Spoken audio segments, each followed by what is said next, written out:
bent plywood in 7 easy steps. Today we'll be making a bent plywood chair leg like this one. Creating the bending form is a little beyond the scope of this tutorial, but it's a relatively straightforward process if you use medium density fiberboard and shape it with a router template.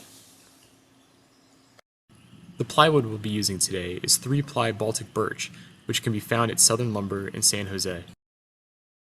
Once you have a bending form in plywood, the first step is to cut the plywood into strips on the bandsaw. Here I've set up a fence 2.5 inches to the left of the bandsaw blade.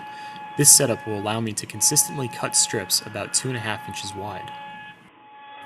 I chose that width because I want the final leg to be about 2 inches wide. This allows for about 1/2 inch to be trimmed off later.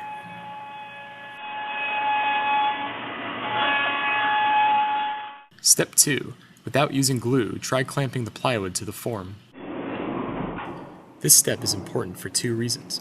Most importantly, it validates your form and clamp setup and ensures that there won't be any surprises after you apply glue.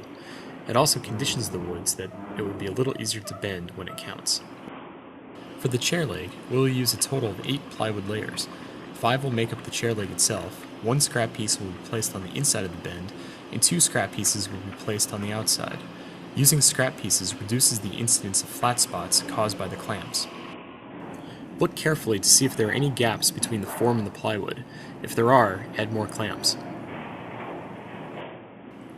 Once the gaps are gone, it's a good idea to mark the spots where the clamps go, so you don't forget later.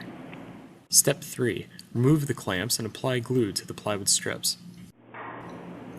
I recommend using an extended working time wood glue, which dries slower than conventional glue. This is particularly important if you're gluing together many layers. Also, it's better to use too much glue than too little. Use a flat stick, here I'm using a piece of scrap wood, to spread the glue evenly across the surface of the plywood strips. Step 4. Clamp the glued plywood around the form. Now that glue has been applied, we must work quickly to clamp the plywood to the form before the glue starts to set. The clamp positions that have been marked should make this step a little bit easier. It's a good idea to protect your work surface with butcher paper, since a lot of glue will squeeze out.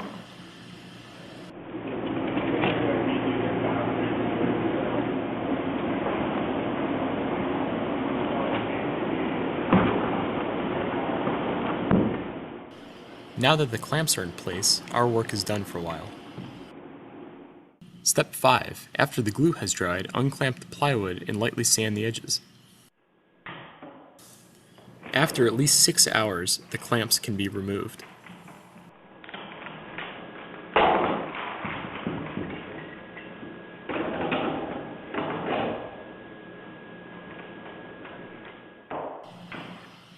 Success! We're almost done. Because the edges of the plywood will be caked with excess glue, smooth them a bit on a rotary or belt sander. Step 6. Trim the edges of the plywood on the bandsaw. Again, I've set up a fence on the saw. This time, it's only 1/4 inch from the blade. This will give us our desired chair leg width of about 2 inches. After the edges are trimmed, the ends can be squared up and corners rounded on a sander.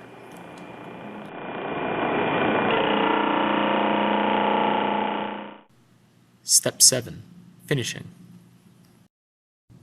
Unfortunately, the bandsaw leaves behind a rough surface finish. To smooth the edges, sand with either a finishing or an orbital sander.